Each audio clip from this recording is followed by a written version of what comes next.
My name is Ruth Alston. I'm 61 years old, a retired school librarian, and I live in a small town in Vermont. I have two children, Lena, 34, and Matt, 30. My husband Jonah passed away when the kids were in high school. Since then, I've made my life about theirs. I gave everything so they wouldn't feel the holes life left in me. But last Wednesday, a message shattered the quiet life I thought I knew. It was from Lena, just her name blinking in my inbox, no subject. I thought it was a wedding update. I'd already wired $35,000 to help her book the venue, the band, and the cake she always dreamed of. But her message was short, cold. Hi, Mum. After finalizing the guest list with Jordan and his family, we decided it's best if you watch the ceremony online. His mother wants it small and elegant. We hope you understand. Here's the Zoom link. Should feel like you're there, haha. My hands stayed still. My face didn't. I didn't cry. I just replied, "Okay, wishing you a beautiful day." I sat in the silence. The message wasn't just about a wedding. It was about my place in her world. Suddenly, I wasn't her mother. I was a line item in a budget. I closed the laptop and made myself tea. Then I got dressed, like it was any other Wednesday. But it wasn't. Something had shifted. Driving to the grocery store, the Vermont air was crisp and clean, but I felt a fog settle over me. I thought about everything I'd done. Driving carpool, skipping vacations, working late so Lena could attend piano lessons, and later art school. When she moved to Chicago, I covered her rent till she found work. When Matt's car broke down, I dipped into my savings so he could commute to his job. I never asked for anything in return. Back home, I watered the garden and remembered the Thanksgiving dinner Lena cancelled last minute. Work, she'd said. I'd cooked enough for 5. I sat alone and ate quietly. No tears, just a familiar ache I'd grown too used to. That ache returned now, heavier, but this time it didn't stay buried. It burned. I called the bank. Paul, my advisor, picked up. He'd helped me manage Jonah's life insurance after he died.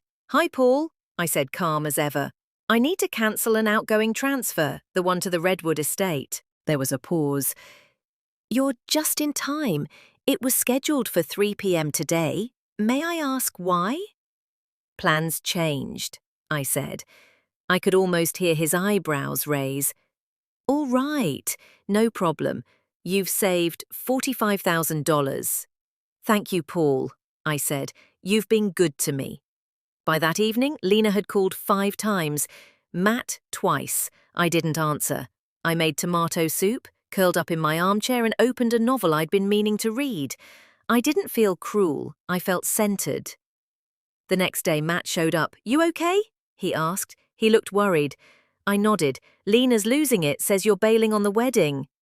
"Was I even invited?" I asked. He hesitated. "You know how Jordan's family is. They want it curated." I smiled, slightly. "I'm not a painting, Matt. I'm her mother." He rubbed his neck. "You were going to send another 45 grand? "Yes, was." His face turned pale. "She needs that." "I needed a seat at her wedding," I said. He started pacing. "You can't just pull out. The plans are not my burden anymore. I gave. Now I'm done." He stared at me like I was someone new. Maybe I was. "You've changed." "No, I've just stopped pretending this doesn't hurt." Matt left without slamming the door. I think he understood, deep down.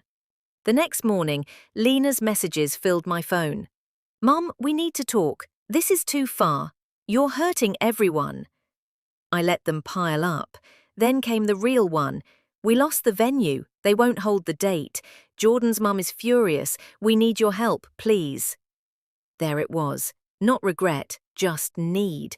I powered off my phone. At the library, I ran into Eli. He used to teach music with Jonah.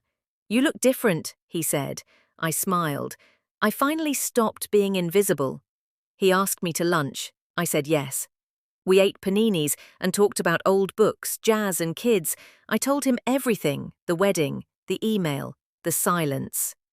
When I finished, he said, "Some people only see the hand, never the heart behind it." Later that evening, someone knocked. It was Sophie, Lena's childhood friend. She looked tired, uncertain. "Can I come in?" she asked. "Of course." She sat at the table, glancing around. "She's spiraling. They cancelled everything. She says she messed up, but she doesn't know how to fix it." "That's not mine to fix," I said. "She wants to apologize. Sophie offered. Too late. Sophie frowned. Even if she means it. Apologies born out of desperation aren't the kind that heal. We drank tea in silence. She squeezed my hand before she left. You deserved better. Thank you, I said. I meant it. The wedding didn't happen. Not the big one.